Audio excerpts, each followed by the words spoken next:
Good evening and welcome to 7 News. The biggest strike action in almost 20 years is set to bring Australia's busiest iron ore port to a standstill. Workers at BHP in Port Hedland could walk off the job early as next week, costing the big Australian big dollars. A powerhouse of the Australian economy. Every day 1.7 million tonnes of iron ore is shipped out, but 450 workers are now threatening to bring this to a grinding halt. The workers have had enough, they're standing up and they're fighting back. Workers have voted to strike at BHP's Port Hedland operation, Australia's biggest. They'll need to give 5 days' notice to down tools for up to 24 hours at a time. The demands better pay, safer conditions and equal contracts. Tradies say they're being paid between $150,000 to $200,000 a year. There shouldn't be wage disparity of up to $40,000 in the Pilbara or anywhere for people doing the same job. A strike could cost the world's biggest miner more than $120 million a day. Add to that a $7 million hit to the state in lost royalties. Our most important economic asset is being held hostage.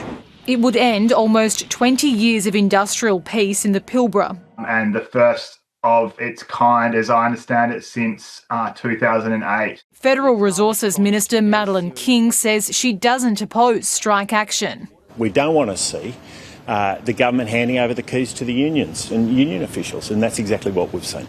The vote follows months of failed negotiations. BHP says it plans to ensure operations can continue. We encourage both parties to seek agreement and compromise. The clock is now ticking for the union and BHP to find some common ground, but so far they've only been able to pencil in a potential meeting. If they can't work something out, the big Australian could be facing a port shutdown as workers walk out the gates. If there were to be a really good enterprise agreement at one site, you would expect that workers at other sites would be looking to do the same thing. There are tens of thousands working in the state's mining industry. Not everyone's digging in. Their take-home pay is quite considerable compared to, let's say, the locals here in Perth. What about pay? Look, you can always look for a bit more, but like I said, I came over here and got my certs and stuff like that, and I'm happy with what I'm getting at the minute.